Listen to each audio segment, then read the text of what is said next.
বর্ষাকালটা তবে পড়েই গেল কলকাতায়। তাই জানলার পাশে একটু বসেছিলাম আর বাইরের সুন্দর বর্ষার দৃশ্যগুলো দেখছিলাম। তবে এই বৃষ্টি ভেজা দিনের আমেজ বাড়িতে ঠিক আসে না। আবার বৃষ্টির দিনগুলো যখন ছুটির হয় তবে তো কোনো কথাই নেই। আজ রবিবার, তাই ছুটির দিন। মনটা কেমন জানি আনচান আনচান করছিল।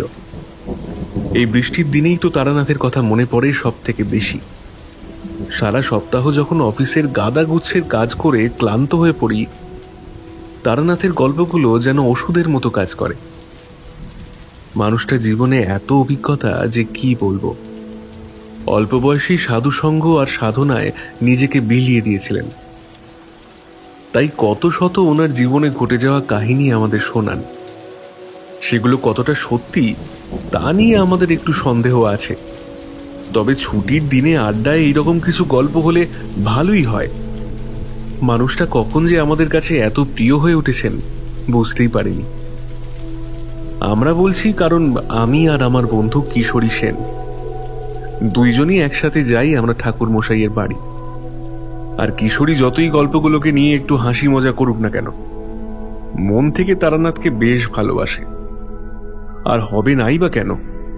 তারানাথ বয়সে আমাদের থেকে বড় হলেও তার স্বভাব ব্যবহার এত ভালো ও সুন্দর যে তাকে আমাদের বন্ধু বললেও ভুল হবে না। এই কয় বছরে বেশ মায়া পড়ে গেছে মানুষটার ওপর। আমি এত কিছু 7-5 ভাবতে ভাবতে বসে রয়েছি। ও আগেই বলে রাখি, আমার বিয়ের আগে আমি আর কিশোরী একই মেসে থাকতাম, কিন্তু বিয়ের পর যা হয় আর কি, তাই এই নতুন বাড়িটা ভাড়া নিলাম। তাও হয়েছে বেশ কমাস হলো। এমন সময় গিন্নি এসে বলল, কি গো, বেরোবে নাকি? সত্যি অর্ধাঙ্গিনী বটে, ভাবার আগে বুঝে যায়। আমি মিচকি হেসে বললাম, তা ভাবছি বেরিয়েই আসি একটু ঠাকুরমশাইয়ের বাড়ির ওদিক দিয়ে, সপ্তাহে একটাই তো দিন পাই। গিন্নি তা শুনে বলল, রোসো, খালি পেটে যাবে না, ভাত আছে, খেয়ে বেরো। যেমন বলা তেমন কাজ। গিন্নি দেখলাম দুপুরের আহার সাজিয়ে বসে আছে। রবিবার দুপুরটা পাঁঠার মাংসটা ছাড়া ঠিক জমে না। আহা, কি দারুণ রান্নাটাই না করেছে গিন্নি। আমি খেতে খেতে বললাম, এরকম সুন্দর রান্না খাওয়ার ভাগ্য কতজনের হয় বলো, সাথে তোমার মতো সুন্দর গিন্নি। হ্যাঁ, গিন্নি দেখলাম মজাটা ধরতে পেরেছে। সেও হাসি মুখে বলে উঠল, থাক থাক, ঠিক আছে, অত তেল দিতে হবে না, ভালোবাসা উতলে পড়ছে। তবে হ্যাঁ, রাতের মধ্যে বাড়ি ফিরো কিন্তু, বাইরে তো বৃষ্টি ধরার নামগন্ধই নেই। আমি খাওয়া শেষ করে পাজামাটা চড়িয়ে নিলাম, হাতে ছাতা নিয়ে চললাম তারানাথের বাড়ির দিকে। উদ্দেশ্য মটলেনের সেই চেনা পরিচিত বাড়ি। আর আমি জানি যতই বৃষ্টি হোক, রোববার মানে কিশোরীও ঠিক নিশ্চিত বেরিয়ে পড়েছে এতক্ষণে। কারণ ঠাকুরমশাইয়ের কাছে যাওয়ার আমাদের এই সময়টা সবসময় ঠিক করাই থাকে। আর কিশোরী মজলিসে মানুষ আর আমার পরম বন্ধু, তাই তাকে আমার ভালো মতোই চেনা। আমি ঝিরিঝিরি বৃষ্টিতে সামনের পথে হাঁটতে হাঁটতে দেখছি কি সুন্দরী না হয় এই বর্ষার দিনগুলো। শহর কলকাতার বড় বড় ইমারতগুলোর দামি আর জৌলুস রং আজ ফিকে। বর্ষার এই বৃষ্টি সমস্ত কিছু ভিজিয়ে দিয়েছে। আকাশ অন্ধকার হওয়ায় কে যেন রাস্তার পাশে বাতিগুলো আগে থেকেই জ্বালিয়ে দিয়েছে। আকাশে সবসময় যেন চলছে অজস্র কলরব, কালো মেঘরাশির মেলা। মেঘেরা যেন আজ তার সমস্ত কান্না উজাড় করে বড় বিষাদে চোখের জল ফেলেই চলেছে। মাঝে মাঝে যেন এই কবি মন আকাশটাকে ডেকে জানতে ইচ্ছে করে সে এত কাঁদছে কেন, তার কিসের এত দুঃখ। আবার ভাবি, এই আকাশ বিরূপ না হলে যে তারানাথের গল্পের আসর জমবে না। এত কিছু ভাবতে ভাবতে দেখি হরিদার দোকানের সামনে এসে পড়েছি। কিন্তু এ কি, কিশোরী দেখি আগে ভাগেই এসে বসে পড়েছে দোকানে। সে তখন একটা চায়ের কাপ মুখে দিয়ে চা খাচ্ছে। আমায় দেখেই বলে উঠল, আরে ভায়া, দেরি করে ফেললে তো আজ। সে একটু হয়েছে, তোমার তো গিন্নি নেই, বিয়েটা করেই না বুঝবে কত ধানে কত চাল। বৌঠান বাড়ি থেকে বের করে দিয়েছে, বেশ বুঝতে পারছি। সে আর কি বলবো ভায়া, ওসব ছাড়ো। তেলে ভাজা ছাড়তে বলো, গরম গরম চপ আর চারির হাতের মুড়ি মাখা না খেলে ঠিক জমবে না। তুমি এই দিকেরগুলো নিয়ে এসো, আমি সামনের দোকান থেকে পাসিং শোয়ের প্যাকেটটা নিয়ে নিই। তারানাথ এই সিগারেটটা খুব পছন্দ করে, আর আমাদেরও তারানাথকে এটা উপহার দিতে খুব ভালো লাগে।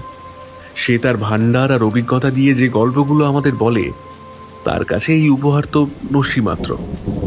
তবে তার জন্য আমাদের ভালোবাসাটাই আসল। আমি সিগারেট নিয়ে দাঁড়িয়ে আছি, এর মধ্যে কিশোরীও তেলে ভাজার পাতাটা নিয়ে হাজির। আমরা এবার এগিয়ে চললাম সেই চেনা ছোট গলিটার দিকে। বাড়ির সামনে এসে বুঝলাম উত্তর কলকাতার পুরনো বাড়িগুলো যেন বর্ষার জল পেয়ে আরো পুরনো লাগছে। এবার আমাদের চোখে পড়ল চেনা সেই সাইনবোর্ড, তাতে লেখা প্রায় উঠেই গেছে। ভাবতে অবাক লাগে, এই বাড়ির গেটের সামনে নাকি কত জমিদার মহাজন ব্যবসাদারদের লাইন লেগে থাকত। কিন্তু সময় বদলাতে আর কতদিন। এইসব ভেবে মনটা কেমন খারাপ হয়ে ওঠে। আমি জানি তারানাথের বর্তমান অবস্থা ভালো নয়, তবুও সে এত কষ্টের মধ্যেও খুশি। তার কারণ হয়তো সে জীবনে এত অভিজ্ঞতা অর্জন করেছে, অর্থচিন্তা তাকে আর ছুঁতে পারবে না। বড় বড় সাধক মানুষের জীবন তো এমনই হয়।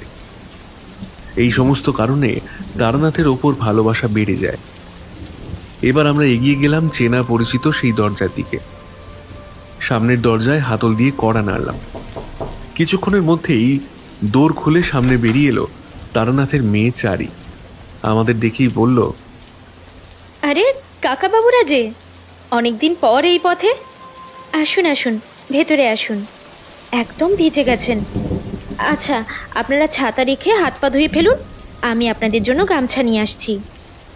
এত ব্যস্ত হতে হবে না চারিমা, তুমি বরং এইটা ধরো। বলে আমি চারির হাতে চালান করলাম তেলে ভাজার প্যাকেটটা। ঠিক আছে কাকা বাবু, আপনারা বসুন, আমি সব তৈরি করে নিয়ে আসছি। আমি আর কিশোরী হাত পা ধুয়ে আসতেই দেখি চারি হাতে গামছা নিয়ে দাঁড়িয়ে। সত্যি কি ভালোই না মেয়েটা। তারানাথের স্ত্রী মারা যাবার পর একা হাতে পুরো সংসারের ভার নিজের হাতে নিয়ে নিয়েছে এই ছোট্ট মেয়েটি। সেই ছোট্ট চারি আজ কত বড় হয়েছে, যে আগে আসলেই আমাদের কাছে ফিতের জন্য বায়না জুড়ত। চারিমা, আজ আদা দিয়ে লিকার চা করে আনো তোমার। বৃষ্টিতে ভিজে বেশ ঠান্ডা লাগছে, পুরোপুরি লেগে যাওয়ার আগে আদা চা দারুণ কাজে দেবে। আপনারা বাবার ঘরে গিয়ে বসুন, আমি সব নিয়ে আসছি। আমরা এবার ধীরে ধীরে প্রবেশ করলাম তারানাথের ঘরে। ঢুকতেই চোখে পড়ল তারানাথ তার জানলা দিয়ে বাইরে তাকিয়ে আছে আর বর্ষার অঝোর ধারা দেখছে। কিন্তু আমাদের পায়ের শব্দ শুনে তারানাথ চোখ ফেরালো। কিশোরী অন্যান্য দিনে ঢুকেই একটু ঠাট্টা তামাশা করে, আজ দেখলাম সেও চুপ। তারানাথ বোধহয় আমাদের নিস্তব্ধতা অনুভব করেই বলল, আরে তোমরা আজ এই পথে? তা পথ ভুলে নাকি? কতদিন তো ঠাকুর মশাইয়ের কথা আর মনেই পড়ে না। না মানে বৃষ্টি ছাড়া আপনার গল্প জমে কই, তাই বর্ষাকে সাথে করে নিয়ে এলাম। আমিও কিশোরী আমাদের আসনে বসলাম আর তারানাথের দিকে এগিয়ে দিলাম তার অতি প্রিয় পাসিং শোয়ের প্যাকেট। আরে এসবের কি দরকার ছিল বলো তো? আরে গুরু দক্ষিণা, বুঝলেন না ঠাকুর মশাই? নিন তো, এবার আপনার গল্পের ঝুলি থেকে একটা দারুণ গল্প বের করে আনুন না। বৃষ্টিতে যদি গ্রামের বর্ষার গল্প হয়, মন্দ হবে না। তার অভিজ্ঞতার কাহিনীকে কিশোরী গল্প বললে অন্যান্য দিন হলে ছোটখাটো বাগবিতণ্ডা লেগে যেত, কিন্তু আজ তারানাথ যেন সেই ব্যাপারে কিছু ভ্রুক্ষেপই করল না। আমিও বললাম, হ্যাঁ কিশোরী ঠিক কথাই বলেছে, বর্ষার দিনে এমন গল্প জমবে ভালোই। এরই মধ্যে দেখি চারি হাজির। আমাদের আনা সেই 3 রকম তেলে ভাজা আর আম তেল দিয়ে চপচপে করে মাখা মুড়ি। আহা, মনটা যেন খুশি হয়ে উঠল। চারি বলল, চা বসিয়েছি, এই হলেই দিয়ে যাব। ঠিক আছে চারিমা, তুমি ধীরে ধীরে করো। তারানাথ দেখলাম তার হাতে একটা সিগারেট তুলে নিয়ে ধরিয়ে একটা টান দিল। এরই মধ্যে চারি এসে গরম গরম চা এনে রাখলো আমাদের জন্য। তারানাথ বললেন, তোমাদের একটা ঘটনা বলি, শোনো।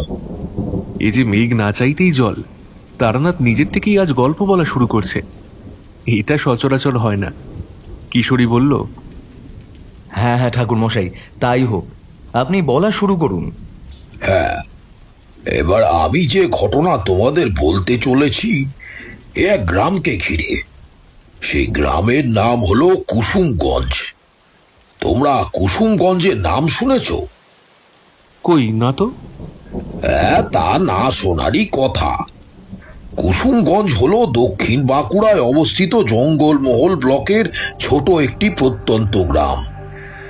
সত্যি বলতে গ্রামটা এতটাই সুন্দর যে এখনো আমার মনে ধরে রয়েছে, আর ভালো স্মৃতি ভোলার নয়। আমি যে সময়ের কথা বলছি তা ধরো প্রায় 25 বছর আগের। তখন গ্রাম বলতে সত্যি গ্রামে শহরের ছিঁড় ছিটে ফোঁটাও পড়েনি। আমি তখন বাঁকুড়ার মহাশ্মশানগুলোতে ঘুরে চলেছি। সংসার ছেড়ে বেরিয়েছি অনেক দিন হলো। বাড়িতে ফেরারও মনোভাব নেই তখন মনে। অনেক দিন ধরে হেঁটে চলেছি। রাস্তায় চলতে চলতে প্রায় বিকেল হলো।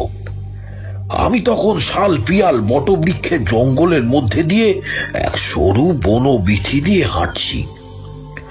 চারদিকে যেন তাকিয়ে শুধু শান্ত বনের নিস্তব্ধতা অনুভব করা যায়। পাখিদের কলতানে মন জুড়িয়ে ওঠে, আর বনে এক মধুর সুগন্ধ আছে, তা তো আলাদাই। মেঠো পথে হাজারো বনের পাতা পড়ে যেন পথের শরীর ঢেকে দিতে চাইছে। আর এই পথ বুঝলাম কোনো গ্রামের দিকেই চলেছে। আমি মনে মনে ভাবলাম সন্ধে হতে এখনো অনেকক্ষণ বাকি, তার আগে নিশ্চয়ই কোনো গ্রামে পৌঁছে যাব। কিন্তু এই জঙ্গলের পথ যে শেষ হয় না। এই যেন যতই হাঁটি জঙ্গল যেন আরো বাড়তে থাকে। সামনের গাছগুলো জুড়ে তখন পাখিদের বাড়ি ফেরার সময় বলে তাদের কিচিরমিচির শব্দে কান পাতা দায়। হঠাৎ করেই কেন জানি না আমার মনটা কেমন ছ্যাঁত করে উঠল। মধু সুন্দরী দেবীর কৃপায় ততদিনে আমার অনেক কিছু অভিজ্ঞতা হয়েছে, আর কিছু কিছু শক্তি আমি লাভ করেছি। আর সেই দিয়েই বুঝতে পারলাম যে এই জঙ্গল রাতের বেলা খুব একটা সুবিধের নয়। যত তাড়াতাড়ি এখান থেকে বেরিয়ে যাওয়া যায় ততই মঙ্গল। অন্ধকার নেমে আসছে। আমি জানি যে কোনো অপশক্তির আমাকে স্পর্শ করার ক্ষমতা নেই, তবুও নিজেকে গাত্রবন্ধন মন্ত্র দ্বারা বেঁধে ফেললাম। হঠাৎই দূর থেকে যেন একটা প্যাঁচার কর্কশ গলায় ডাক শুনতে পেলাম। পাখিটা কোথায় যেন লুকিয়ে ডাকছে। একটা দুটো বাদুড় তখন জঙ্গলের মাথার উপর জানা মেলে ঝটফট করে উড়ে যাচ্ছিল। পাখির কলতান থেমেছে বহুক্ষণ। এখন শুধু ঝিঝির ডাক শোনা যাচ্ছে চারদিক থেকে। আমি এগিয়ে চললাম। হঠাৎ করেই জঙ্গলের মধ্যে কিছু একটা ছায়া যেন আমি সরে সরে যেতে লাগলাম সামনের দিকে। কি হলো ঠিক বুঝতে পারলাম না। আমার মন বলছে সামনে কিছু একটা আছে। এমন সময় একটু দূরে একটা চিৎকার শুনতে পেলাম। কে যেন দূর থেকে বলে উঠল, বাঁচাও বাঁচাও, আমারও মেরে ফেললে বলে সে পরিত্রাহী চিৎকার করছে। আমি তড়িঘড়ি ছুটে গেলুম সেই চিৎকার লক্ষ্য করে, কিন্তু সেইখানে পৌঁছে আমি যা দেখলুম তাতে আমার গায়ের রক্ত হিম হয়ে যাওয়ার জোগাড়। আমার সামনে একটা বড় ধরনের আশ্বাওড়া জাতীয় গাছ, আর তার নিচে পড়ে এক মাঝবয়সী পুরুষ মানুষ। তার চোখে মুখে ভয়ের আতঙ্ক, কারণ তার সামনে যে এক কালো ছায়ার মতো ধোঁয়া ধোঁয়া একটা চারপে মূর্তি দেখা যাচ্ছে। তার শরীর কুৎসিত আর অন্ধকারের মতো কালো। শরীরটা দেখতে অনেকটা গরুর মতো। এর শরীরের গড়ন বেশ ভয়ানক, আর গরুর মুখের দুপাশ দিয়ে বেরিয়ে রয়েছে দুটো তীক্ষ্ণ দাঁত। মাথায় তীরের ফলার মতো দুটি মস্ত শিং, আর তা থেকে যেন এখনো রক্ত চুইয়ে পড়ছে। কানগুলো এত অস্বাভাবিক বড়, আর ভয়ানক তার মুখশ্রী। চোখ থেকে যেন ভাটার মতো লাল আগুন ছলকে বেড়াচ্ছে। এত ভয়ানক গরু আমি পুরো জীবনে কখনো দেখিনি। আমার মন নিজে থেকে বলে উঠল, গোরাক্ষস। আমি তৎক্ষণাৎ নিজের কাছে থাকা পুঁটলি খুলে ভিতর থেকে বার করে আনলাম একটা শুকনো লাল জবা ফুল। এ আমি আসার আগে মা শ্মশানকালী মন্দিরে পুজো দিয়ে নিজের কাছে রেখে দিয়েছিলুম। সেটা নিয়ে সেই গোরাক্ষসের দিকে ধীরে ধীরে পায়ে এগিয়ে গেলাম আমি। সেই সময় সেই রাক্ষস বারবার ফোঁস ফোঁস করে উঠছিল। তার হুঙ্কার এতটা ভয়ানক যে আমার মনেও তখন ভয়ের সঞ্চার ঘটাচ্ছিল সেটা। কিন্তু মায়ের আশীর্বাদ যুক্ত ফুল নিয়ে আরো এগিয়ে যেতে সেই রাক্ষস আরো পিছিয়ে যেতে লাগলো। আমি বুঝলাম এ আমার গাত্রবন্ধন মন্ত্রের জোর, অথবা মায়ের পুজোর ফুলের গুণেই সেই রাক্ষস ভয় পেয়ে পিছিয়ে যাচ্ছে। সেই রাক্ষস এবার পিছোতে পিছোতে তৎক্ষণাৎ ওই সামনে ভয় জড়সড় হয়ে থাকা লোকটির দিকে তাকালো। তারপর হঠাৎ বনের দিকে একটা বড় ঝোপে লাফ মারল। তারপর কোথায় যেন মিলিয়ে গেল জঙ্গলের মধ্যে। ধীরে ধীরে চারিদিক শান্ত হয়ে এলো। আমি ততক্ষণ বুঝে গেছি একে। এ হলো গোরাক্ষস। ভূত ডামর তন্ত্রে এর উল্লেখ আছে, আর আমার গুরুদেবের কাছ থেকে এর ব্যাপারে শুনেছিলাম বটে, কিন্তু কোনোদিন সামনাসামনি দেখব তা ভাবতে পারিনি।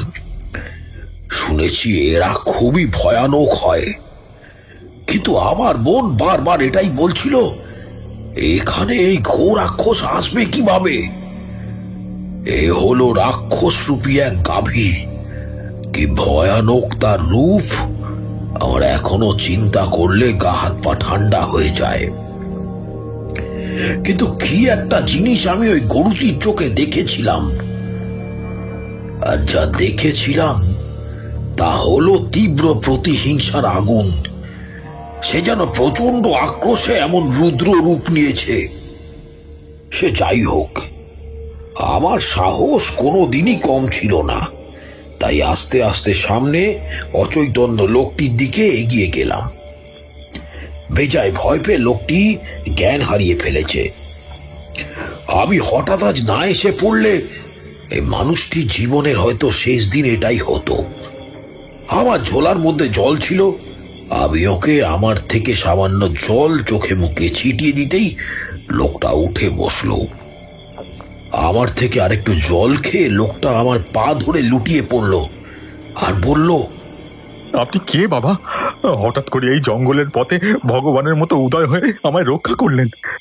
আপনি না থাকলে যে আমার আজ কি হতো তা ভেবে পাচ্ছি না। আপনাকে যে কি বলে ধন্যবাদ দেব আমি বুঝে উঠতে পারছি না। আপনি রাত বিরেতে এই জঙ্গলের পথে কি করছিলেন? আর সেই রাক্ষসী বা কোথা থেকে এলো যে সে আপনার পিছু নিল?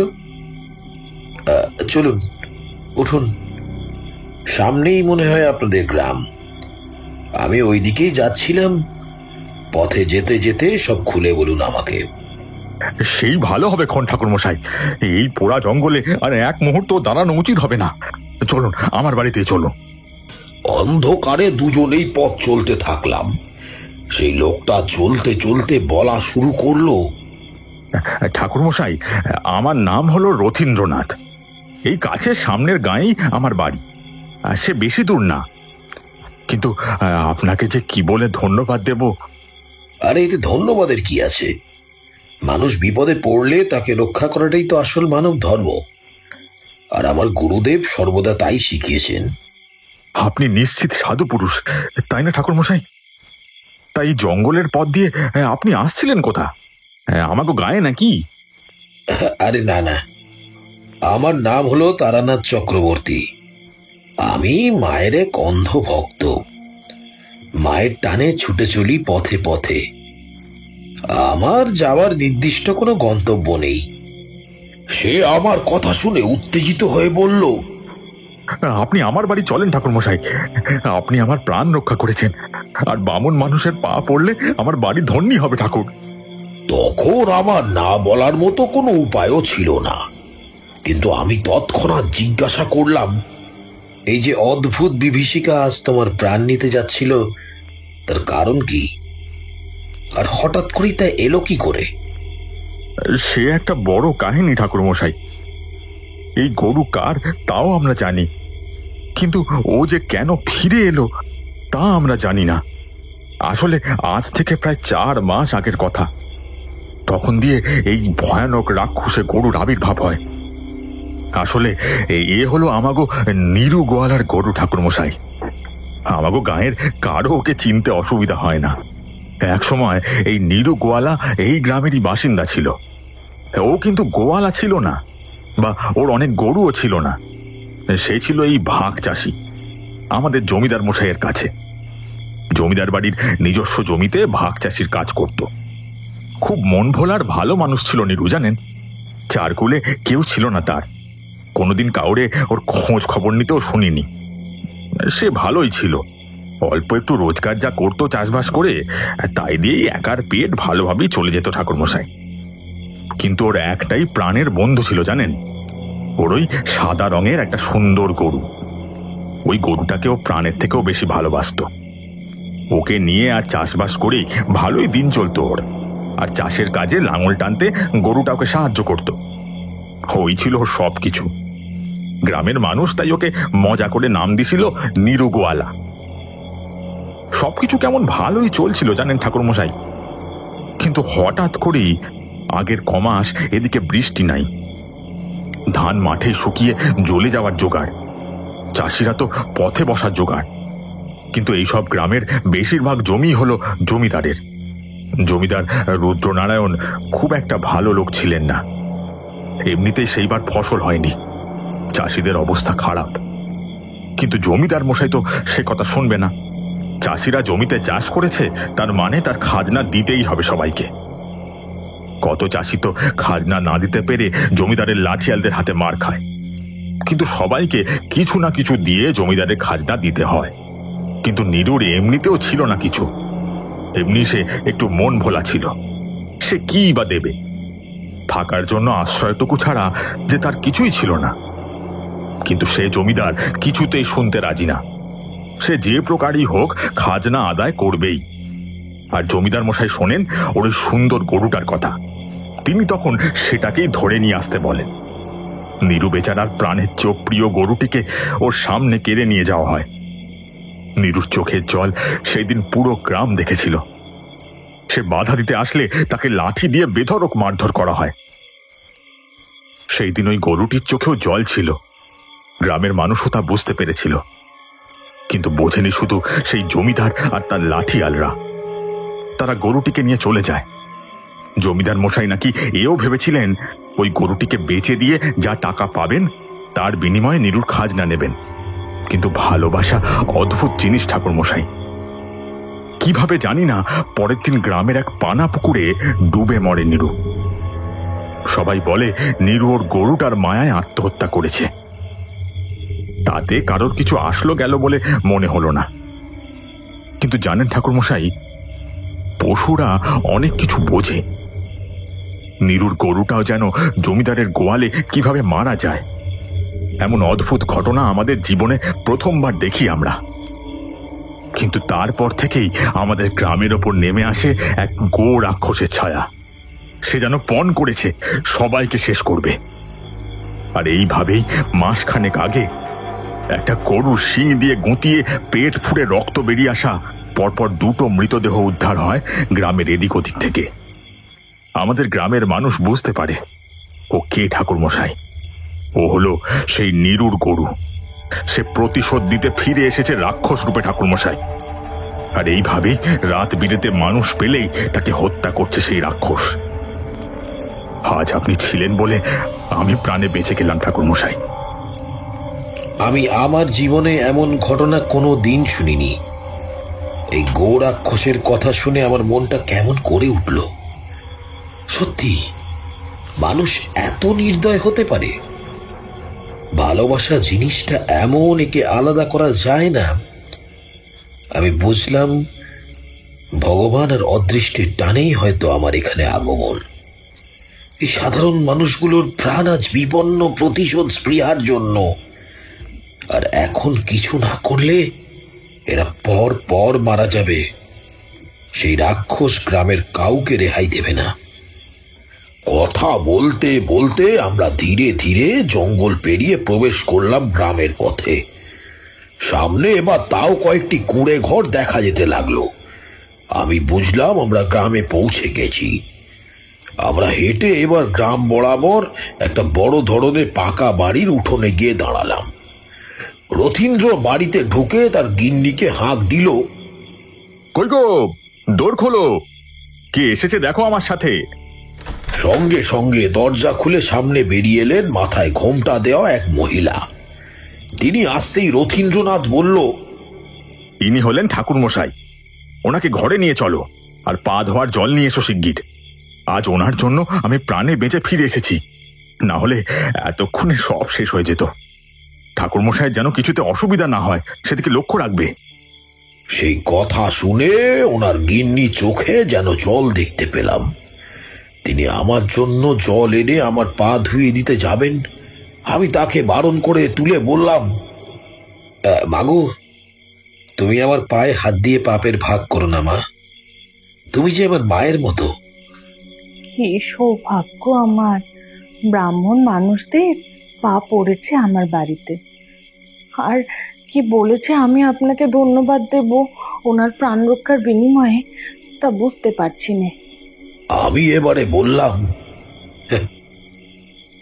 আমাকে দুমুঠো খেতে দিতে পারো মা? সেই সকাল থেকে বেরিয়ে পথে হেঁটে চলেছি, এবার একটু আহার দরকার। এ কি বলেন ঠাকুর মশাই, গরিবের ঘরে আর যাই পান না পান, ডাল ভাতটুকু পাবেন। আপনি বসেন, আমি খাবার নিয়ে আসি, আপনারা ঘরে বসেন। আমি আর রথীন্দ্রনাথ দুজনেই হাত মুখ ধুয়ে ফেললাম। তার গিন্নি দেখলাম আমাদের দুজনের জন্য থালায় ভাত বেড়ে ডাল আর এক ধরনের সবজি এনে দিল।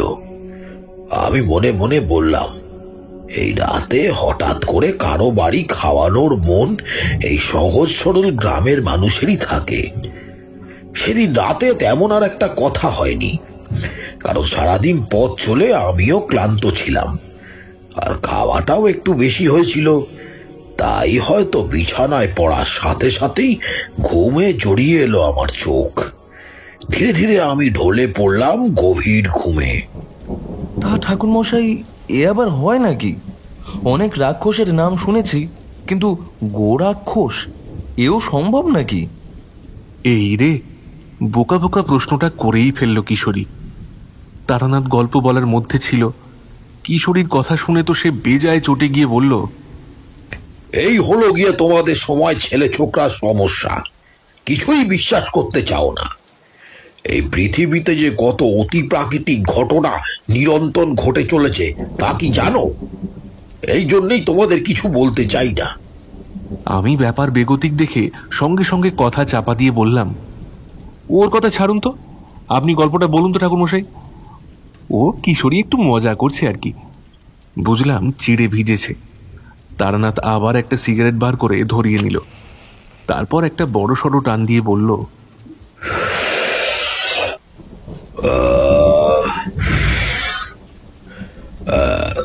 কোথায় যে না ছিলাম আমি? হ্যাঁ, পরের দিন সকালে যখন ঘুম ভাঙল, তখন যেন ঘরের বাইরে কিছু লোক উত্তেজিত হয়ে কিছু কথা চিৎকার করে বলছে। আমি উঠে বসে বেরিয়ে এলাম বাইরে। দাওয়ায় বসেছিল রথীন্দ্রনাথ। আমি প্রশ্ন করলাম, কি হয়েছে? কিছু কি হয়েছে? সে একটু নিচু ভঙ্গিতে বলল, হ্যাঁ ঠাকুর মশাই, শেষ রক্ষে আর হলো না। আপনি আমায় কাল রক্ষা করার পরই হয়তো সেই রাক্ষস হত্যা করে জমিদার মশাইয়ের এক লাঠিয়ালকে। ওহ, কি বিভৎস তার মৃতদেহ! আমরা সাধারণ মানুষ কি করব এই বিপদে, কিছুই মাথায় ঢুকতেছে না। আমি একটু পরে গিয়ে দেখে আসি ওই মৃতদেহটিকে। কি বিভৎস তার দেহ! কেউ যেন তার শরীরের মধ্যে শিং দিয়ে গুঁতিয়ে পেট ফুঁড়ে ঘুরিয়ে রক্ত বের করে নির্মম ভাবে শেষ করে দিয়েছে। আমি আবার ফিরে এলাম। তখনও কি করব বুঝতে পারছিলাম না। কেন জানি না আমার মন বলল সেই জমিদারি হচ্ছে আসল দোষী, তার জন্যই এত সমস্যার সম্মুখীন হচ্ছে পুরো গ্রামের মানুষ। তাই তার উচিত এটার জন্য কিছু করা, না হলে এই সাধারণ মানুষগুলোর অস্তিত্ব বিলীন হয়ে যাবে। আমি রথীন্দ্রনাথকে বললাম, কাল আমাকে তোমাদের জমিদারের কাছে নিয়ে যাবে, এই ব্যাপারটা নিয়ে ওনার সাথেও কথা বলার দরকার আছে। আমাদের জমিদার কিন্তু বেশ সুবিধাজনক মানুষ নয়, সারাদিন মদ্যপান করেন আর খুবই রাশভারী খারাপ মানুষ। তাও আপনি যখন বলছেন নিয়ে যাব ক্ষণ। সারা রাতে ঘুমটা বেশ ভালোই হলো, কারণ পুরো দিনের চলার পর এমনিও ক্লান্ত হয়ে পড়েছিলাম। আমি আর রথীন্দ্রনাথ সময় নষ্ট না করে বেরিয়ে পড়লাম জমিদার বাড়ির উদ্দেশ্যে। জমিদার বাড়ি গ্রামের মন্দির পেরিয়ে, বড় জলাশয় পেরিয়ে, বড় মাঠ আছে তার একটু পরেই। একটু সময় পেরোতেই সে আমাকে মাঠ পেরিয়ে এক বড় ধরনের বাড়ির সামনে নিয়ে গেল। পেল্লায় জমিদার বাড়ির ফটক। আগেকার জমিদার বাড়ির মতো অত জাঁকজমক নেই, তাও বেশ বড়। এক দারোয়ান ফটকে দাঁড়িয়েছিল। রথীন্দ্র তাকে বলল, আমরা জমিদার মশাইয়ের সাথে দেখা করতে এসেছি। সেই দারোয়ান মনে হয় তাকে চিনত। সে একটু হাসি নিয়ে ভিতরে যেতে বলল আমায়। পেল্লায় বাড়িটির দালান পেরিয়ে আমরা প্রবেশ করতেই এক চাকর এসে আমাদের বড় ঘরে বসতে বলল। যে ঘরে আমাদের বসানো রয়েছে তার কিছু কম না। চারদিকে দামি দামি আসবাব, ফুলদানি পরিপাটি করে সাজানো। আরো দেখলাম হরিণের শিং এবং হাতির দাঁতে তৈরি কত শত আসবাব। আমি বুঝলাম এই জমিদার বাড়ির অবস্থা এখনো বেশ ভালো। কিছুক্ষণের মধ্যেই প্রবেশ করলেন এক সুদর্শন পুরুষ। জমিদার যে এরকম শক্ত পুরুষ হবে তা আশা করা যায় না। উচ্চতা ভালোই, মাথায় কালো কুচকুচে ঘন কালো চুল, বয়সের লেশমাত্র নেই। হাতে তখনও ধরা রয়েছে একটা পানীয়ের গেলাস। আমাদের দেখে ভারী আর গম্ভীর গলায় বললেন, ও রথীন্দ্রনাথ, তা এদিকে কি মনে করে? গ্রামের জন্য কিছু অনুদান লাগবে বুঝি? ও তুই নায়েব মশাইয়ের সঙ্গে কথা বলে নিস। তারপর একটু আমার দিকে আপাদমস্তক নিরীক্ষণ করে বললেন, ও বাবা, এনাকে আবার কোথা থেকে জোগাড় করলি? দেখে তো ব্রাহ্মণ বলে মনে হচ্ছে। আমি তখন নিজেই পরিচয় দিয়ে বললাম, আপনার জমিদারিতে হঠাৎ করে এক বিপদ এসছে, যা আপনার জমিদারির মানুষকে মৃত্যুর মুখে ঠেলে দিচ্ছে। তার খবর কি আপনি জানেন জমিদার মশাই? তাদের অবস্থাটা একবার ভেবে দেখুন। জমিদার এবার কটমট করে তাকিয়ে বলল, আমি জমিদার রুদ্রনারায়ণ রায়। আমার কি খেয়ে দেয়ে কাজ নেই যে আমি এই সমস্ত তুচ্ছ জিনিস দেখব? কত বড় এই জমিদারিটা আপনি জানেন? এবার থেকে তো সবার বাড়ি বাড়ি গিয়ে আমাকে জানতে হবে। জমিদার হিসেবে তো এটাই আপনার কর্তব্য। প্রজারাই তো আপনার সন্তান, তাদের রক্ষার দায়িত্ব তো আপনারই। দেখুন, এত বড় জমিদারি সামলানো চারটিখানি কথা নয়। তারপর আমি এই সমস্ত কুসংস্কারে বিশ্বাস করি না। কোথাকার কোন গরু সে নাকি ভূত হয়ে এসেছে। যত সব আজগুবি গল্প ফেঁদেছে, আর ওই সমস্ত জিনিস দেখা আমার কম্য নয়। আপনারা এবার উঠুন। হ্যাঁ, এটা আমার জলসা ঘরে যাওয়ার সময়। এই সব কথাগুলো বলার সময় আমি দেখলাম ওনার মুখে যেন এক অদ্ভুত হাসি খেলে গেল। তাতে লোভের পরিমাণটাই বেশি। আমি বুঝলাম সেখানে দাঁড়িয়ে থেকে কোনো লাভ নেই। এই রকম জমিদারদের জন্য সাধারণ মানুষের আজ এমন দশা। আমরা এবার উঠে পড়লাম। সেদিন রথীন্দ্রনাথের গিন্নি বেড়ে রেঁধেছিল সাদা চালের গরম গরম ধোঁয়া ওঠা সরু ভাত, নিজেদের পুকুরের কাতলা মাছের কালিয়া, শেষ পাতে দই আর মিষ্টি। কিন্তু সব থেকে বড় ব্যাপার হলো ওই বিশাল কাতরা মাছের মুড়ো তারা আমাকে খেতে দিল। আসলে সেই কালের মানুষেরা ব্রাহ্মণ মানুষ বা অতিথিদের দেখলে সেবা করতে ভালোবাসত। এ তোমরা আজকালকার শহরের জীবনে কাটা মানুষেরা বুঝতে পারবে না। খাওয়া দাওয়া বেশ হলো বটেই, কিন্তু একটু বেশি। আর এদিকে ওদিকে ঘোড়া তখন লেগেই থাকতো। নরম বিছানা পেয়ে শুয়ে পড়লুম, আর সাথে সাথেই ঘুম জড়িয়ে এলো আমার। এই ঘরে আমি একা, তাই ডাকার কেউ ছিল না। তাই ঘুমটা যখন বেশ গভীর হবে, তখন আমার স্বপ্নে এক পরিচিত ডাক শুনতে পেলাম। হ্যাঁ, সে আর কেউ না, আমারই খুব চেনা পরিচিত সেই কণ্ঠ। হে আমার আরাধ্য মধুসুন্দরী দেবীর কণ্ঠ। আমার চিনতে কোনো অসুবিধা হলো না। তিনি যেন অতীব সুন্দর কণ্ঠে আমায় বলছেন, তারানাথ, তারানাথ, তুই এই গ্রামে এমনি আসিসনি, তোকে নিয়তি টেনে এনেছে। কারণ এখানে এমন কিছু ঘটনা ঘটেছে যা প্রকৃতির নিয়মের বিরুদ্ধে, আর তাই তোর আগমন। ওই গোরাক্ষস হলো এক গরুর অতৃপ্ত আত্মা। আর ভালোবাসা যেমন ভালো তেমন ভয়ানক, এটা সবাই জানে না। সেই অতৃপ্ত আত্মাকে তার মালিক নিরুর থেকে আলাদা করে রাখা হয়েছিল তার জন্য নয়। কারণটা হলো বড় কঠিন। সেই নিরুকে হত্যা করা হয়েছিল, তাও এই গরুটির ঠিক চোখের সামনে। গ্রামের সবাই মানুষ নিরুর লাশ পানা পুকুরে ডুবে থাকতে দেখে সবাই মনে করে তার মৃত্যুর শোকে ঘটেছে, বা সে আত্মহত্যা করেছে, কারণ সে ছিল মন ভোলা। কিন্তু আসল ঘটনা হলো তাকে ডুবিয়ে মারা হয়। সেই দিন গরুটির আত্মচিৎকার আর কান্না কেউ শোনেওনি, দেখেওনি। তাই সে কদিন পর মারা যায়, কিন্তু সে আবার আসবে প্রতিজ্ঞা করে ফিরে তার মালিক নিরুর মৃত্যুর প্রতিশোধ নিতে। তাই সে সবার প্রাণ নিতে চায়, গোরাক্ষসের বেশে।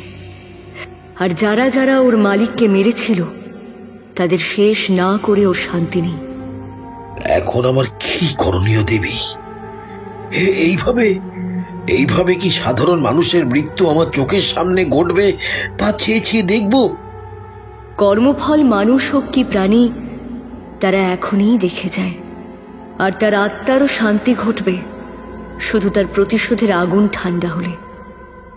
সময় মতো অপেক্ষা কর, তোর এক একটা প্রশ্নের উত্তর তোর কাছে ধীরে ধীরে নতুন করে ধরা দেবে। অপেক্ষা কর তারানাথ, নিরুও মুক্তি পায়নি, ওদেরকে মুক্তি দিতে হবে তোকে তারানাথ।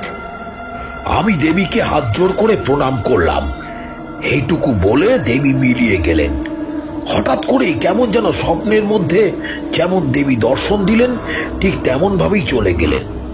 উনি চলে যাওয়ার সাথে সাথেই আমি ধরপড় করে ঘুম থেকে উঠে বসি। ঘুমটা ভেঙে গেল, আর সঙ্গে সঙ্গে আমি মাটির ঘরেও একটা সুন্দর চন্দন কাঠের গন্ধ পেলাম। আর নিজের বিছানার মাথার কাছে একটা জুঁই ফুল পড়ে থাকতে দেখলাম। আর তা দেখেই বুঝলাম, হ্যাঁ, মধুসুন্দরী দেবী সত্যি এসেছিলেন তার জানান দিতে। এই সব তারই প্রমাণ। আমি মধুসুন্দরী দেবীর উদ্দেশ্যে মনে মনে প্রণাম জানালাম আর জানতে চাইলাম সত্যটা। সেই দিন দুপুরে আর ঘুম হয়নি। উঠে পড়লাম, বসলাম গিয়ে বাইরের দাওয়ায়। সারাদিন ধরে ভাবছি কিভাবে উদ্ধার করব। এইটুকু বলে তারানাথ একটু থামলেন, তারপর বললেন, দাঁড়াও, আর এক কাপ করে চা বলে আসি। এই বলে তিনি উঠে গেলেন। আসলে তারানাথের এটা একটা স্বভাব, যখন দেখবে যে গল্পটা একটু জমে এসেছে এবং শেষের পর্যায়ে প্রায়, ও গল্প বলা বন্ধ করে বাইরে যায় চারিমাকে চা করে আনার জন্য বলতে। আর তখন আমার আর কিশোরীর মনে কি চলছে বলে বোঝাতে পারবো না, কারণ গল্পের উত্তেজনা এমনই।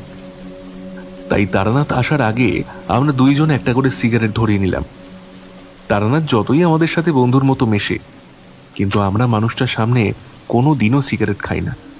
তাই এই অবকাশটা তারানাথ নিজেই দেয়, ও বোঝে। মিনিট খানেক পর ও এলো বাইরে থেকে, একটু গলাটা খাঁকড়িয়ে একটু কেশে নিল। ভিতরে এসে ঢুকতেই জিজ্ঞেস করলাম, তারপর ঠাকুরমশাই কি হলো বলুন? সেই দিন আর তেমন কিছু ঘটেনি, কিন্তু ঠিক মাঝরাত হবে, আমি ঘুমাচ্ছিলাম। এমন সময় হঠাৎ করেই মাঝরাতে কিছুর একটা উপস্থিতিতে আমার ঘুম ভেঙে যায়। আমি তৎক্ষণাৎ বিছানায় উঠে বসলাম। মনটা যেন কেমন খচখচ করে উঠল। এ কি দেখছি আমি আমার সামনে? হঠাৎ করে একটা কালো ছায়া মূর্তি যেন আমার বিছানার কাছে দিয়ে সরে গেল। নিকষ কালো অন্ধকারের মতো তার শরীর। তার উপস্থিতি জানান দিতে চাইছে সে নিজেই। আমি এত বছর তন্ত্রবিদ্যা সাধনা করেছি, তাই বুঝলাম, কিছু টান অনুভব করলাম। এমন সময় বিছানার পাশ থেকে সেই ছায়াটা হঠাৎ করেই আমার সামনে এসে দাঁড়ালো। অবিকল এক মানুষের ছায়া, কিন্তু কালো শরীরে তো কিছু দেখার উপায় নেই। হঠাৎ সেই দিক থেকে একটা শব্দ ভেসে এলো, আপনাকে কিছু দেখানোর আছে, আমার সাথে আসুন, চিন্তা নেই, আমি আপনার ক্ষতি করতে আসিনি। যে গলার স্বর আমি শুনলাম তা পৃথিবীর কোনো মানুষের হতে পারে না। আমি বুঝলাম এ কোনো আত্মা, যে হয়তো আমায় কিছুর সঙ্গে পরিচয় করিয়ে দিতে চাইছে। আসলে জানো তো বিভূতি, প্রত্যেক অতৃপ্ত আত্মা আমাদের কিছু না কিছু তাদের গল্প বলতে চায়। আমরা হয়তো তা শুনতে ভয় পাই, কিন্তু এই গল্পগুলোই হলো তাদের অতৃপ্ত থাকার প্রকৃত কারণ। সে যাই হোক, রাত তখন গভীর। আমি ঘরের আগুন খুলে বেরিয়ে এলাম। আমি দেখলাম সেই ছায়াটা কিন্তু দেয়াল ভেদ করে বেরিয়ে আমার জন্য বাইরে অপেক্ষা করছিল। আমিও দরজা দিয়ে বাইরে বেরিয়ে এলাম। রাতের অন্ধকারে চলতে থাকলাম তার পিছন পিছন। রাস্তায় কোনো জনমানুষ নেই, তার উপর গ্রামের মেঠো পথ। মাঝে মাঝে দমকা হাওয়া ভেসে এসে শরীরে লাগছে। আকাশে আর চাঁদ নেই, কারণ আজ যে অমাবস্যার রাত। পরিবেশ অসম্ভব থমথমে, কোথাও কোনো শব্দ নেই, কিন্তু ঝিঝি পোকা ডেকে চলেছে ক্রমাগত। আমি যেন নিজের নাককে বিশ্বাস করতে পারছিলাম না। কেন জানি না, কোথা থেকে হঠাৎ একটা মিষ্টি গন্ধ নাকে ভেসে আসে। ছায়াটা নিজের মতো চলেছে, আর আমিও এগিয়ে চললাম তার পিছন পিছন। কিন্তু হঠাৎ করেই সেই ছায়াটা এসে থামলো একটা জলাশয়ের সামনে। পানায় ভরা রয়েছে সেই পুকুরের সবটা। হঠাৎ চোখের সামনে দেখতে পেলাম একটা লাল আলো ঘিরে রয়েছে পুরো পুকুরের ওপর। আর এমন সময় ঝোপের আড়াল থেকে বেরিয়ে এলো সে অদ্ভুত দর্শন, রাগে ফোঁস ফোঁস করতে থাকা সেই গো রাক্ষস। তবে তার চোখ কিন্তু আজ রক্তের আভার মতো লাল নয়, তার চোখে যেন শান্তির ছাপ। কে বলবে এক অতৃপ্ত আত্মা? আমার সামনে কালো মনুষ্য ছায়াটা এগিয়ে নিয়ে গেল সেই ভয়ানক রাক্ষসের দিকে। কিন্তু কই সে রাক্ষস? সেই গরুটি এগিয়ে এলো, আর কালো ছায়াটা পরম স্নেহে তার মাথায় হাত রাখলো। তারপর সেই হাত বুলিয়ে দিল, যেন কত বছরের চেনা, কত বছরে তাদের ভালোবাসা। আমার এতক্ষণে বোঝা হয়ে গেছে ওই দুই অতৃপ্ত আত্মা কারা। কিন্তু এরা আমাকে এখানে এনেছে কেন? কিছু কি দেখাতে চায় আমাকে? আমার সমস্ত প্রশ্নের উত্তর হয়তো অপেক্ষা করছিল আমার জন্যই। বেশিক্ষণ অপেক্ষা করতে হলো না। হঠাৎ আমার চোখ পড়ল একটা লোক পুকুরের পাড়ে অচৈতন্য হয়ে পড়ে আছে। আরে, এই রকম পোশাক তো আমি চিনি। এ তো আর জমিদার মশাইয়ের বাড়িতে দেখেছিলাম। এ তো ওই জমিদারের অধীনস্থ লেঠেলদের পোশাক। আমার মাথায় তখন কিছু ঢুকছে না। এমন সময় পুকুরের ওপর সেই লাল আভা যেন হঠাৎ করেই ছড়িয়ে গেল চারপাশে। বুনে দিতে লাগলো এক অদ্ভুত জগৎ। আমি কোথায় ছিলাম আর কোথায় চলে এলাম তা বুঝতে পারলাম না। তীব্র লাল আলোর ছটায় আমার চোখ বুজে এলো, আর যখন চোখ খুললাম তখন দেখলাম আমার সামনে প্রায় জনা 6 লোক। তাদের প্রত্যেকের শরীরে পরিহিত সেই জমিদার বাড়ির লেঠেলদের পোশাক, আর তাদের শরীর প্রচন্ড শক্তিশালী। হাতে একটা করে লাঠি। তারা একটা সুন্দর সাদা গরুকে বেঁধে নিয়ে যাচ্ছিল। এমন সময় হঠাৎ করেই একটা মানুষ এসে বারবার অনুরোধ করে তার গরুটিকে ছেড়ে দেওয়ার জন্য। লোকগুলো নিজেদের মধ্যে হাসাহাসি করছিল, পায়ে পড়ে থাকা লোকটার দিকে তাকিয়ে। এমন সময় লোকগুলো লাঠি দিয়ে বেধড়ক মারধর করতে শুরু করলো লোকটাকে। সে মারধর করার সময় হঠাৎ করেই আমার চোখে পড়ল একটা লোককে। ওই লোকটা না, একটু আগে পুকুরের পাড়ে যাকে পড়ে থাকতে দেখেছিলাম অজ্ঞান হয়ে। চোখের সামনে দেখতে পেলাম সেই লোকটা কাঁদছে আর ব্যথায় কোকিয়ে ছটফট করছে, আর তাদের পা ধরে বলছে, ছেড়ে দাও আমার গরুটারে, ও কি করেছে, আমাদের আলাদা করে না, আমার বাড়ি ঘর সব নিয়ে নাও, কিন্তু ওকে ছেড়ে দাও, ওকে দয়া করে ছেড়ে দাও, ওকে ছেড়ে দাও। গরুটি চোখ দিয়ে যেন জল গড়িয়ে পড়ছে দেখতে পেলাম। এমন সময় তাদের মার হয়ে উঠল ভয়ানক। লোকগুলো লাঠি দিয়ে মারতে মারতে সামনের লোকটাকে আধমরা করে তুলল। গরুটা তাদের বাঁধন খুলে বেরিয়ে আসতে চাইছে যেন। তার ঘন্টা দুলে দুলে শব্দ করে জানান দিচ্ছে তার ছটপটানি আর তার মালিকের প্রতি ভালোবাসা। এমন সময় একটা লাঠির আঘাত নেমে এলো নীরুর মাথা লক্ষ্য করে, আর সেই শেষ আর্তচিৎকার আমার আজও মনে আছে।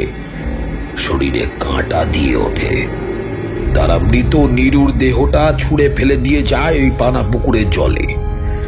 যখন গরুটাকে নিয়ে যাচ্ছিল তখন তারা তার চোখ দিয়ে জল গড়িয়ে পড়ছে। সে শান্ত হয়ে গেছে। এমন সময় হঠাৎ করেই সেই আলোটা সরে গেছে আমার সামনে। আমি বুঝলাম আমি আবার ফিরে এসেছি সেই পুকুরটার সামনে। মনটা তীব্র ঘৃণায় ভরে উঠল।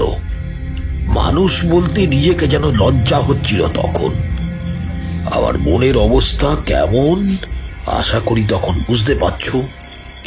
আমি ধপ করে বসে পড়লাম মাটিতে। ততক্ষণে আমি জ্ঞান শূন্য। কি করব? পুকুরের পাড়ে গাছে হেলান দিয়ে লোকটা তখন একটু একটু করে জেগে উঠছে। সে চোখ কষলে দাঁড়িয়ে চারদিকে একটু দেখে নিল। সে হয়তো বুঝতে পারছে না ও কিভাবে এখানে এলো। সে দাঁড়ানোর সাথে সাথেই সেই গো রাক্ষস তার রুদ্র মূর্তি ধারণ করলো। তার চোখের আগুন যেন দপ করে জ্বলে উঠল। তার শিং দুটো আকাশের দিকে উঁচু করা। সে তীব্র গতিতে মাথা নাড়িয়ে পা ঘষিয়ে জানান দিচ্ছে তার তীব্র ক্রোধ। আজ হয়তো সে রেহাই দেবে না, আর সে হয়তো লোকটাকে মারার জন্যই এখানে নিয়ে এসছে। সে তার মালিক আর তার ভালোবাসাকে শেষ করার জন্য ওই লোকটার প্রাণ নিতে উদ্যত। কিন্তু আমি সবসময় মানুষকে বাঁচাতে চেষ্টা করি, কিন্তু সেই দিন আর তাকে বাঁচাতে এগিয়ে গেলাম না। আমার মন নিজে থেকেই বলল, পাপ করলে তার সাজা তাকে পেতেই হবে। সেই লাঠিয়ালটা ততক্ষণে বুঝে গেছে যে তার অন্তিম সময় নিকটে এসে গেছে, তাই সে দৌড়ে পালাবার চেষ্টা করছে। এমন সময় নীরুর আত্মা ওর সামনে এসে দাঁড়ালো। চোখের সামনে গো রাক্ষস ওই তীক্ষ্ণ ফলার মতো শিং দুটো নিয়ে দৌড়ে গেল। ব্যাস, লোকটার শরীরে সেগুলো ঢুকে যাওয়ার সাথে সাথেই একটা আর্ত চিৎকার তার মুখ দিয়ে বেরিয়ে এলো। তার ভবলীলা সাঙ্গ করার সাথে সাথেই শিঙে করে ছুঁড়ে ফেলে দিল সেই পুকুরের জলে।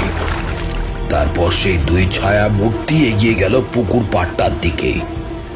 আমি তখনও ভাবছি কি অদ্ভুত অভিজ্ঞতার সম্মুখীন আমি হলাম আজ।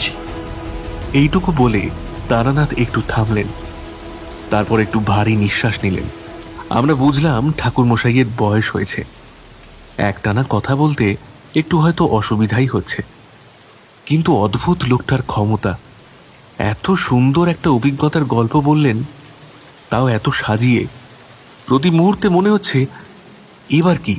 এবার কি হতে চলেছে। সে যাই হোক, তারানাথ একটু হেসে বললেন, তোমরা ভাবছো এখনই এখানে গল্প শেষ, তাই তো? আরে রোসো, আসল ঘটনা তো এখনো বাকি আছে। এই বলে তারানাথ তার সামনে রাখা সিগারেটের প্যাকেট থেকে একটা সিগারেট বার করে আনলেন। তারপর দেশলাই খচখচ করে সেটা জ্বালিয়ে একটা শুক টান দিলেন। এরপর এক রাশ ধোঁয়া ছেড়ে বললেন,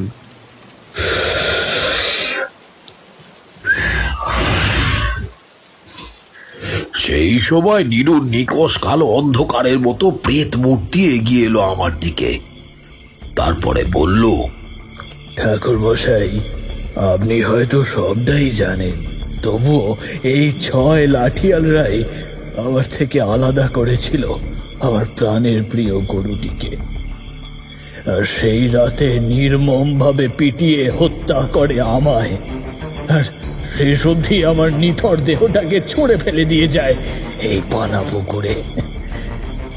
সবাই ভাবে আমার মৃত্যু হয়েছে আত্মহত্যায়, কিন্তু আমার আত্মার শান্তি ঘটেনি। আর আমার গরুরও মৃত্যু ঘটার কিছুদিন পর আমরা অতৃপ্ত হয়ে ঘুরেছি। আমরা শুধু শেষ করতে চেয়েছিলাম যারা আমাদের হত্যা করেছিল, আর আজ সেই লাঠিয়ালদের 6 জনকেই আমরা শেষ করেছি। আর একটু কাজ বাকি আছে আমাদের, তাহলেই আমাদের আত্মার শান্তি ঘটবে। আমি সেই নিকষ কালো অন্ধকারেও দেখতে পেলাম সেই ছায়ামূর্তির মুখে একটা হাসি খেলে গেল। আমি তখন মনে মনে ভাবছি, এরা যা করছে তা সবটাই ঠিক। সত্যি কি করেছিল এরা অবলা প্রাণ দুটো, যাদের এরা কষ্ট দিয়েছিল? সে যাই হোক, নীরু যে শেষ কথাটা বলেছিল সেটা কানে বাজল। সে কি বলল? আমার আর একটা শেষ কাজ বাকি আছে, ওটা করলেই আমাদের শান্তি। তাদের এখন একটা কাজ বাকি আছে বলতে কোন কাজের কথা বলছে নীরু? আমার মাথায় খেলে গেল আসল দোষের কথা।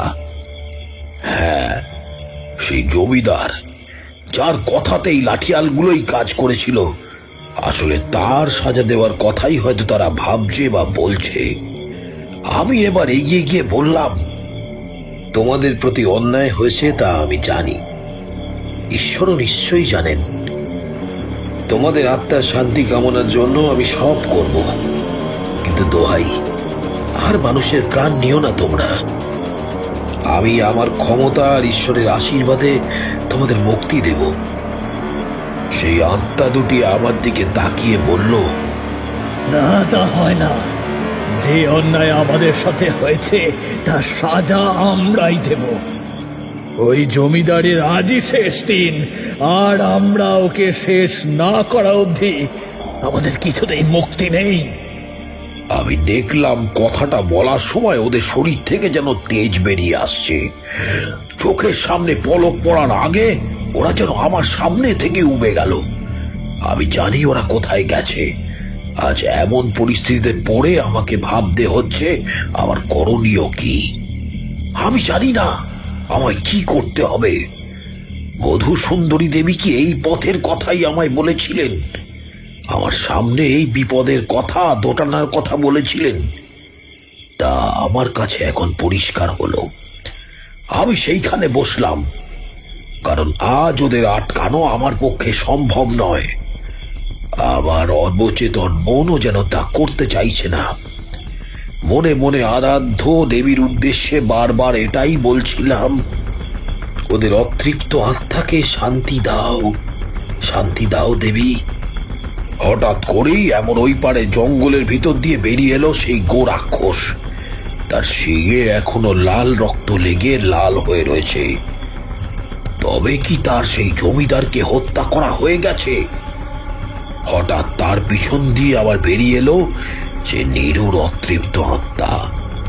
চোখের সামনে নীরুর আত্মা এসে গায়ে হাত বুলিয়ে দিল গরুটির শরীরে। তারা হাসি মুখে আমার দিকে তাকালো। তাদের মুখে এত প্রশান্তির হাসি কেন আমি বুঝতে পারলাম না।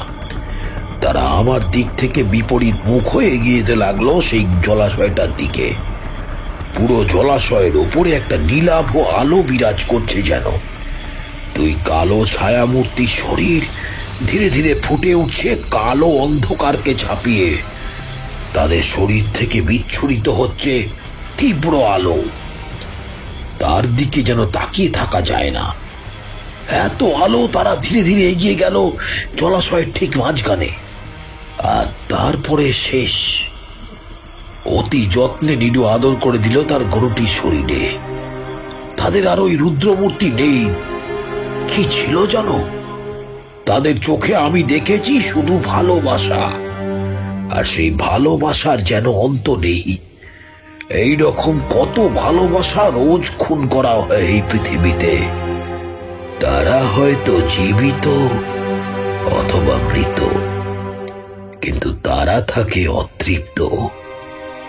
ভালোবাসা জিনিসটাই এমন, এদের ভালোবাসা অসীম আর অপরিবর্তিত থাকবে চিরকাল, অনন্তকাল ধরে।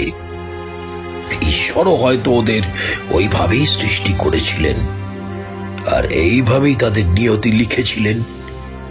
সেই সুন্দর আত্মা দুটি ধীরে ধীরে আলো ছড়াতে ছড়াতে জলাশয়ের উপর হতে ওপরে উঠতে থাকে।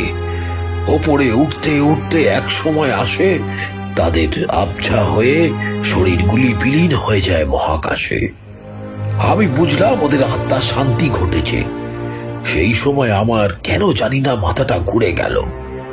আমি অচৈতন্য হয়ে পড়ে গেলাম জলাশয়ের পাড়েই সেই গাছটার তলায়। পরের দিন সকালে যখন আমার জ্ঞান ফিরল, তখন আমি রথীন্দ্রনাথের বাড়ির বিছানায় শুয়ে। আমার দিকে চেয়ে আছে প্রায় 4-5 জন গ্রামের লোক। আমি উঠে বসলাম। না,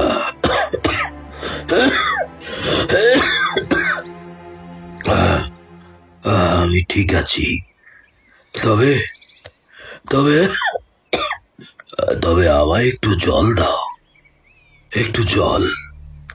রথীন্দ্রনাথের গিন্নি জল দিতেই সেটা খেয়ে নিলাম। একটা প্রশ্ন আমার মনে উকি দিচ্ছিল। রথীন্দ্রনাথের দিকে তাকিয়ে বললাম, তা তোমাদের জমিদার মশাই ঠিক আছেন তো? কথাটা শুনে সবার যেন মুখ কালো হয়ে গেল।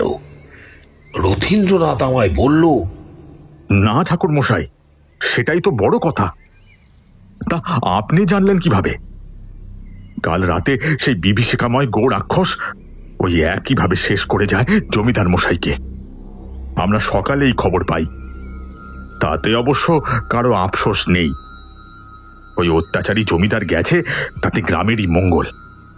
আর গ্রামের জমিদার পুত্র খুবই নরম আর ভালো স্বভাবের মানুষ। তিনি হয়তো পরের জমিদার হবেন। আমি শুধু শান্ত হয়ে বললাম, হ্যাঁ, আর তোমাদের কোনো ভয় নেই। সেই গো রাক্ষস আর ফিরে আসবে না। সেই অতৃপ্ত আত্মার মুক্তি ঘটেছে, তারা শান্তি পেয়েছে। আজ থেকে তোমরা শান্তিতে বসবাস করো, আর কোনো দিন কোনো অন্যায় করার আগে সব সময় 2 বার ভাববে। সেই গ্রামে আমি আর একদিন ছিলাম। এক জায়গায় আমার বেশি দিন মন টেকে না, তাই আবার বেরিয়ে পড়লাম অচেনা পথে, নতুন কিছুর সন্ধানে। আপনাকে ধন্যবাদ ঠাকুরমশাই, এত সুন্দর একটা অভিজ্ঞতা আমাদের উপহার দেওয়ার জন্য। আজ তাহলে উঠি। হ্যাঁ, গিন্নি চিন্তা করবে। তারানাথ একটু হাসলেন, তারপর বললেন, এসো কিন্তু আবার। আমি আর কিশোরী দুইজনেই বেরিয়ে পড়লাম মটলেনের বাড়ি ছেড়ে নিজ নিজ গন্তব্যের উদ্দেশ্যে। সত্যি, তারানাথ মানুষটার মধ্যে কিছু আছে। তার ওই বন্ধ ছোট অন্ধকার ঘরটা যেন আমাদের জন্য একটা অদ্ভুত জগৎ। যতক্ষণ সেখানে থাকি আমরা, তখন বিরাজ করি সেই জগতে।